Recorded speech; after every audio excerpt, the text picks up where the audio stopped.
المرسلين صلوات الله عليهم أجمعين كافة الأولياء الشهداء الصالحين أينما كانوا أحلت أرواح من مشارق الأرض المغاربها بره وبرسوسا مؤلف هذا الكتاب الإمام البخاري ثم إلى أرواح صحب هذا المقام الجد عبد الله وزوجته الوالد أحمد خليل عبد الله إخواني أمواتنا وأمواتكم وأموات الحاضرين وأموات المسلمين أجمعين غفر الله لهم إلى حضرة النبي محمد صلى الله عليه وسلم بسر الفاتحة.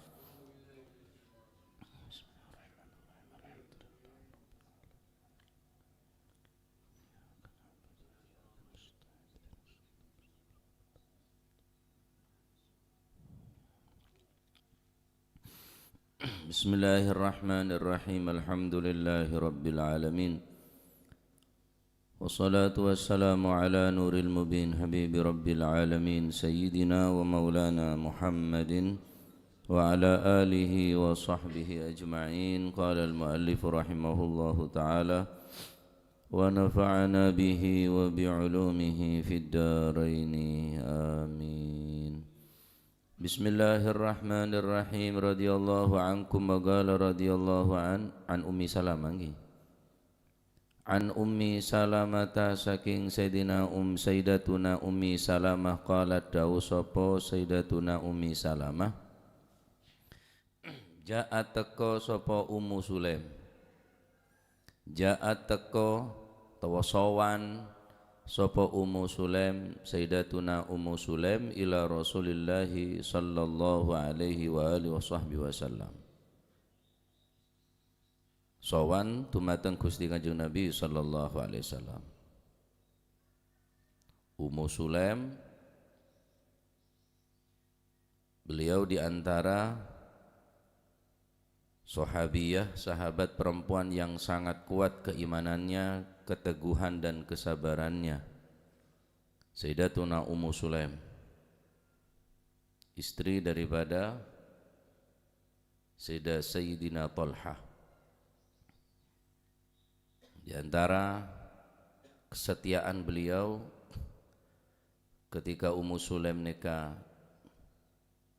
dalam keadaan yang sangat merindukan suami, kemudian anak dalam keadaan sakit,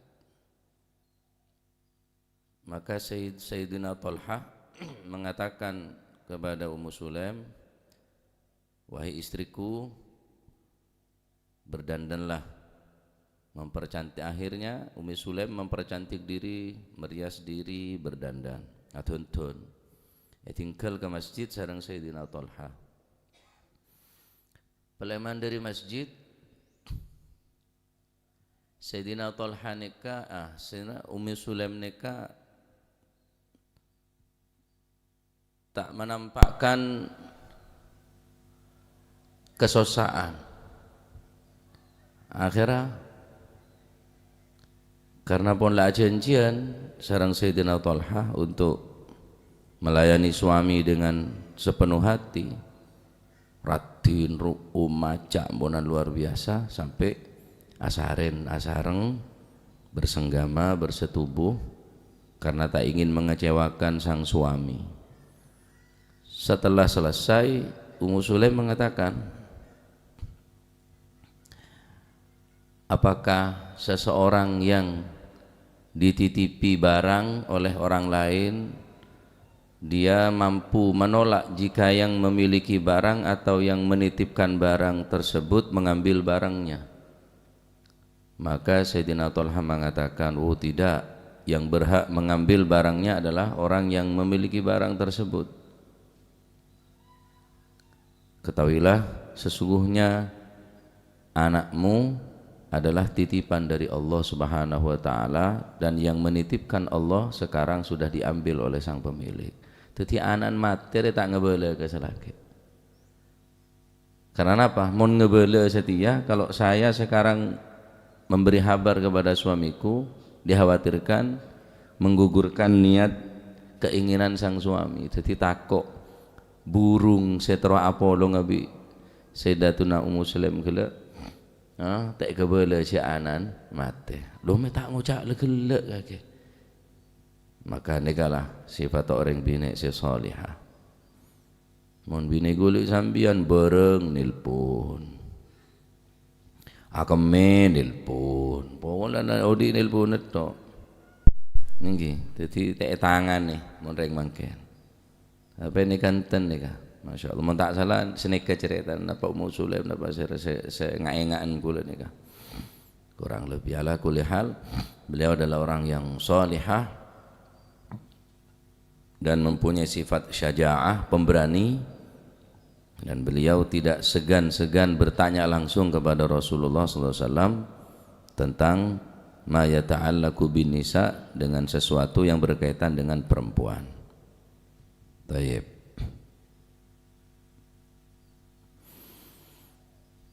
Faqalat mongko dawuh sapa Ummu Sulaim, ya Rasulullah tu Rasulullah, innallaha la yastahi minal haq, innallaha sak temene Gusti Allah iku la yastahi, ora isin sapa Gusti Allah, ora wirang sapa Gusti Allah minal haqqi, saking perkara kang hak.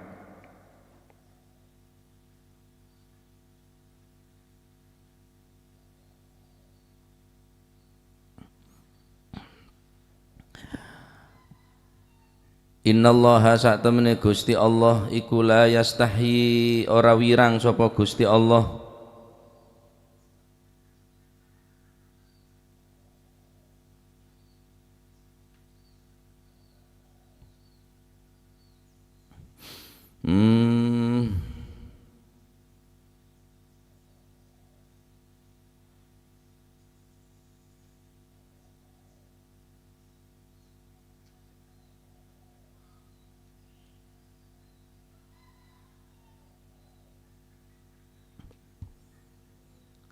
Innallaha satamane Gusti Allah iku la yastahi, ora wirang sapa Gusti Allah minal haqqi, saking perkara kang hak. Fahal alal mar'ati, fahal alal mar'ati napa to iku wajib ing atasi tiang estri, min ghuslin utawi saking adus, min ghuslin utawi adus, min idah talamat ari kalane ngipi, ngipi metu mani maknane. Idah talamat ari kalane ngipi den jima sapa si mar'ah.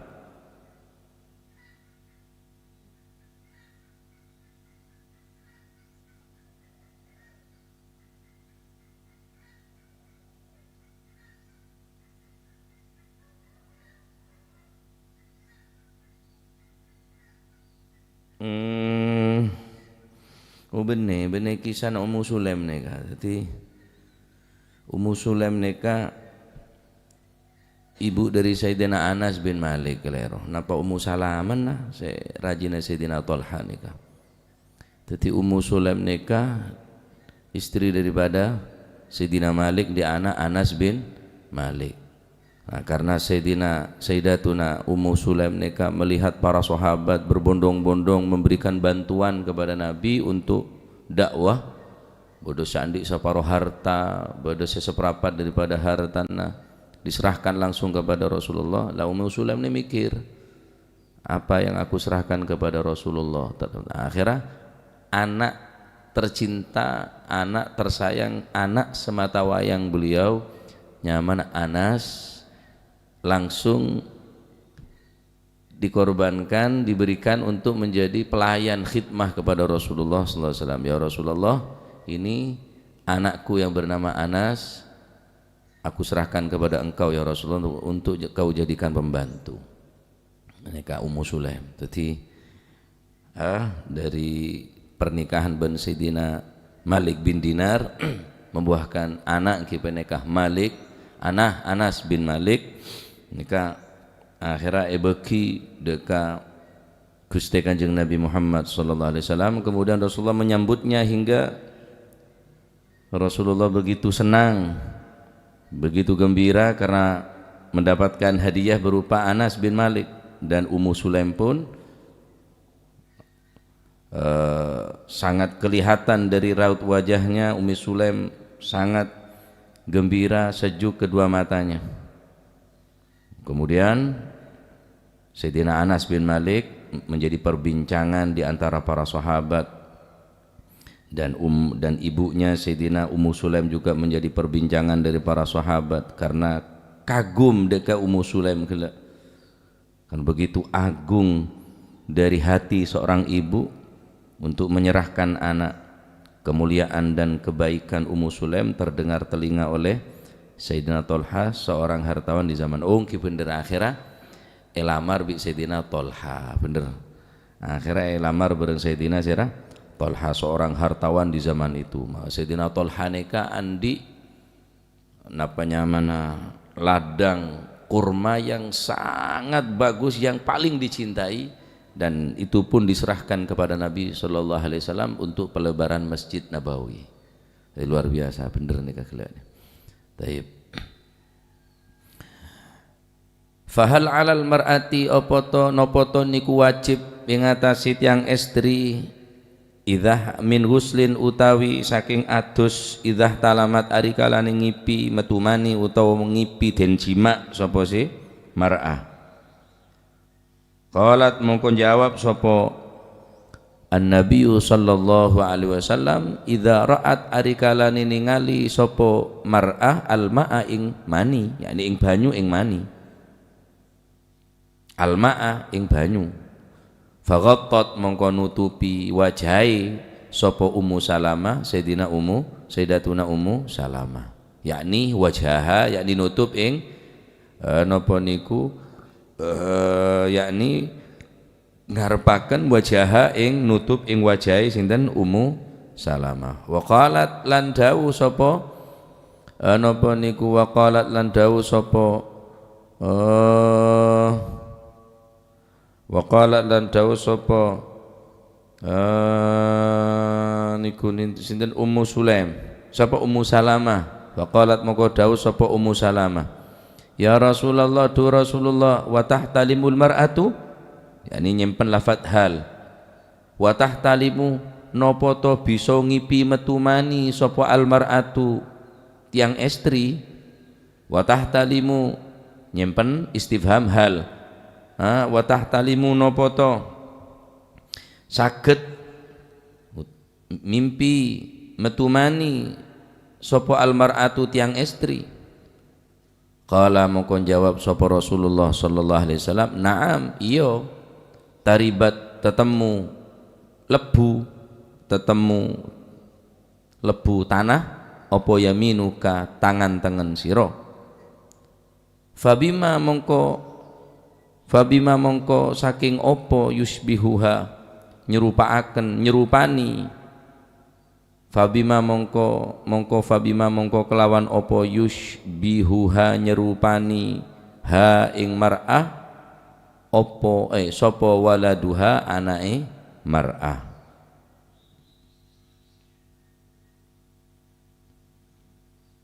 Taribat mongko tetemu lebu opo yaminuka tangan tengen siro. Fabima mongko kelawan opo yushbihu nyerupani ha ing mar'ah sopo waladuha anake mar'ah. Dari Sayyidatuna Ummu Salamah, qalat, beliau meriwayatkan satu saat datang yang bernama Ummu Sulaim sowan kepada Rasulullah sallallahu alaihi wasallam. Faqalat, kemudian Ummu Sulaim bertanya langsung kepada Rasulullah, ya Rasulullah, innallaha la yastahi minal haq, sesungguhnya Allah tidak mempunyai sifat malu. Sesungguhnya Allah subhanahu wa ta'ala tidak merasa malu, tidak merasa canggung dari kebenaran. Maka masih tetap dalam pembahasan adalah apa? Malu yang menjadi penghalang untuk bertanya. Oleh karenanya bagi orang yang mempunyai sifat malu maka dia tidak akan mencari ilmu. Kemudian dari hadis ini yang pertama, innallaha la yastahi minal haq, sesungguhnya Allah subhanahu wa ta'ala tidak malu, tidak segan merasa malu daripada kebenaran. Nah, berarti bertanya neka adalah sebagian atau separuh daripada ilmu. Bertanya separuh dari ilmu. Cek saking Ummu Salamah dan Ummu Sulaim pihak yang bertanya. Seandainya Sayyidatuna Ummu Sulaim tidak bertanya kepada Rasulullah, maka tidak akan ada hukum. Karena Ummu Sulaim memberanikan diri, tak todus, tak merasa canggung, sekalipun dia tadi itu perempuan, dia memberanikan diri bertanya langsung kepada Rasulullah SAW. Maka di sini bisa kita ambil pelajaran, innallaha la yastahi minal haq, sesungguhnya Allah Subhanahu wa taala tidak merasa malu dari kebenaran. Artinya bisa kita pahami bertanya itu adalah separuh daripada ilmu. Karena diperintah oleh Allah Subhanahu wa taala bertanya, fas'alu ahla dzikri in kuntum la ta'lamun. Bertanyalah kamu, bertanyalah kalian semua ahla dzikri kepada mereka para ulama, in kuntum la ta'lamun, jika kamu tidak mengetahui. Tadi cak dusta dus ngaji ya. Cak dusta dus tanya untuk mendapatkan ilmu pengetahuan. Taib. Apa yang dipertanyakan oleh beliau Ummu Sulaim? Fahal 'alal mar'ati min ghuslin idza ihtalamat? Ya Rasulullah, apakah seorang wanita itu harus mandi jinabah, mandi junub jika dia bermimpi keluar mani? Kenapa bisa seorang perempuan mimpi mengeluarkan mani, mimpi basah, mohon bahasa Indonesia ya, mimpi basah. Apakah wajib bagi seorang perempuan jika dia mimpi basah ya Rasulullah? Qala Nabi sallallahu alaihi wasallam, maka Nabi menjawab, idza ra'atil ma, ya wajib dia tadi itu mandi dengan syarat idza ra'atil ma'a, jika dia melihat ada air. Maksudnya mau bermani. Jawab di Kanjeng Nabi, faghattat Ummu Salamah yakni wajaha. Merasa malu kinangan. Tutup wajah Nabi Sayyidatuna Ummu Salamah. Kan pertanyaannya kan sangat sensitif. Sampai tutup wajah Nabi senika. Polana orang bine tapi bengal atanya dek Kanjeng Nabi tentang apa? Tentang orang bine, hukum orang bine amempe mato mana tutup. Ya wajar baca orang bine todusan. Akhirnya lah tutup. Todus lah tutup. Bagus nih kan. Tapi tak jadi penghalang untuk adanya. Tangan cing. Todus. Biasa pun malu karena pun menjadi sifat perempuan semestinya dimiliki oleh perempuan. Faghattat Ummu Salamah yakni wajaha, tutup wajahnya. Karena pertanyaan dari Sayyidah Ummu Sulaim deka Rasulullah sallallahu alaihi wasallam. Wa qalat, Ummu Salamah pun bertanya setelah menutup wajahnya. Wa qalat, Ummu Salamah pun bertanya, ya Rasulullah, wa tahtalimul mar'atu, apakah bisa perempuan mimpi basah ya Rasulullah, mimpi keluar mani? Galat, na'am, iya bisa.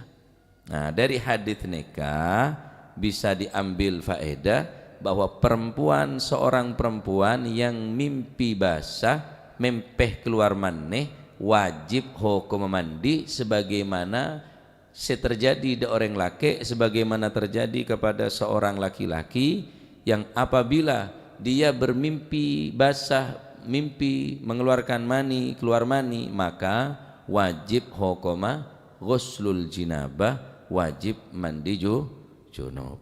Baik. Tetapi bagi perempuan karena basahnya tidak sebanyak laki-laki, monreng laki pun gena punan,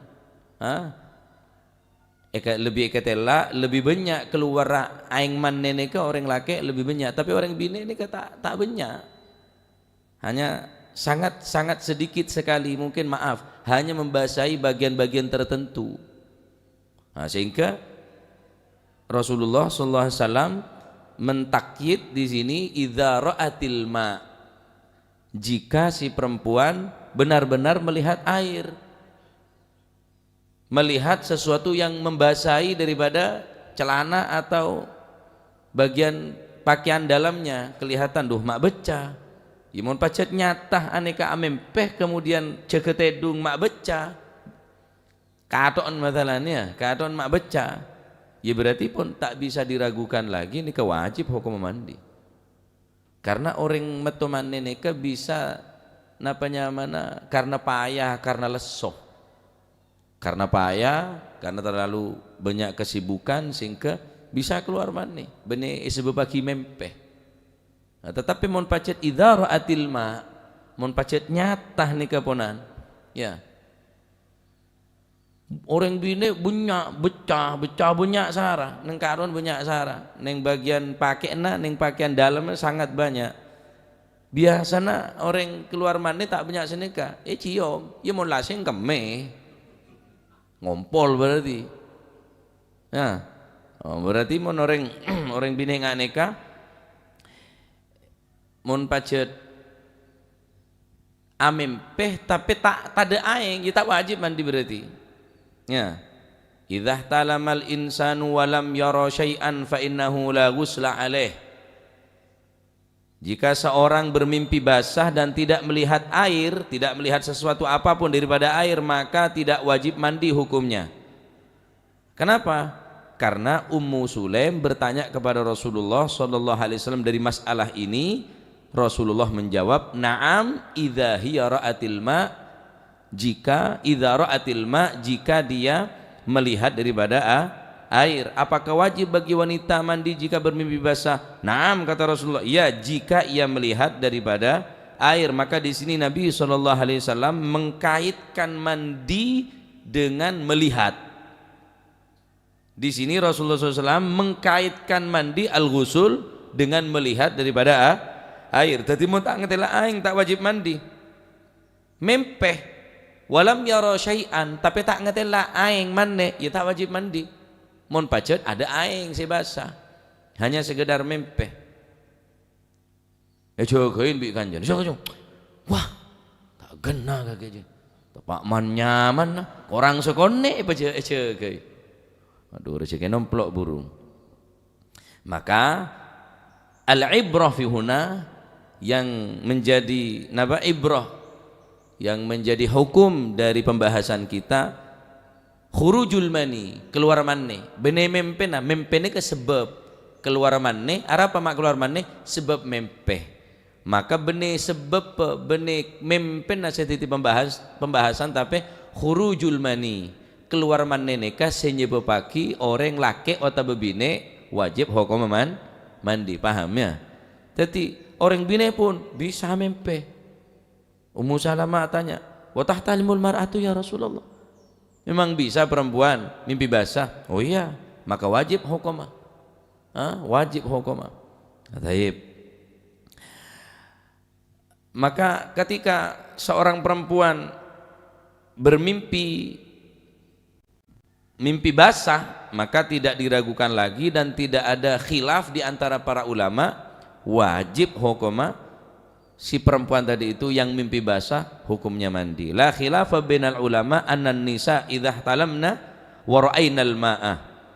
Maka tidak ada khilaf, tidak ada perselisihan di kalangan para ulama bahwa jika wanita bermimpi basah dan melihat keluar spermanya, melihat air maninya, dia bermimpi dan melihat air basah yang keluar, maka wajib, la khilafah, tak ada khilaf di antara para ulama.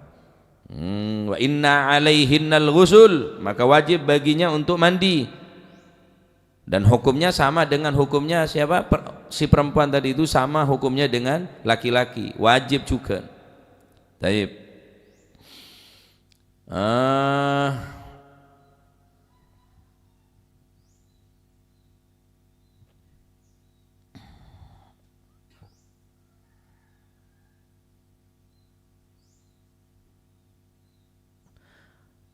Tidak melihat air, hanya mendengar, hanya dia mencium baunya, tapi tak melihat. Kita kuat nih kah? Aja baunya apa aing apa maneh nyongok baunya mirip, bisa jadi aing-aing saya lain, tetapi napa hanya roihah tak ngetela tak ngetelak dekan apa? Tak ngetelak deka aing gele, deka mane gele.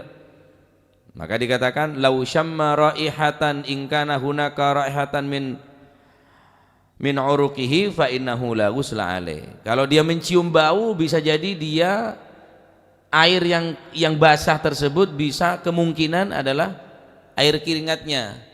Pelonna. Bau nama bedek, mungkin pelonna. Mun hanya sekedar bau, tetapi mun ngetelak pun jelas ponan. Mun ngetelak manenna yang pun jelas ponan wajib hukum. Maka fal ibratu khurujul ma, maka yang mewajibkan perempuan mandi di sini ingki gak dinto napa keluar aing. Maka jangan mempunyai sifat malu bertanya. Mun la todus saya tanya repot. Taib. Dikatakan walladzi yujibul ghusla sittatu asya. Yang mewajibkan bagi manusia mandi ada 6 perkara. Catat nih. Walladzi yujibul ghusla sittatu asya. Ada 6 perkara yang wajib bagi manusia, yang mewajibkan pada seseorang, kepada manusia untuk melakukan apa? Mandi besar. Salasatun tashtariku fiha ar-rijal wan nisa'u. Yang 3 ini terjadi bagi orang laki-laki dan perempuan. Tashtariku fiha ar-rijalu wan nisa'u.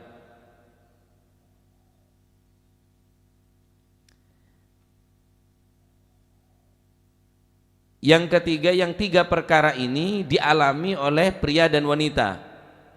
Pertama,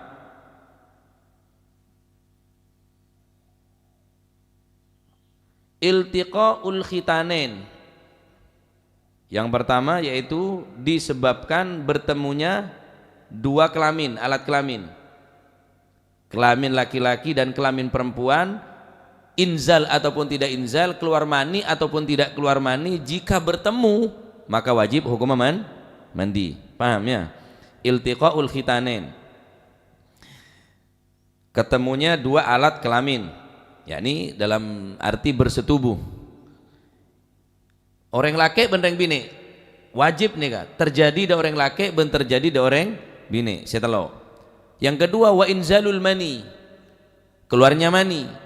Wajib hukumnya bagi laki-laki dan perempuan.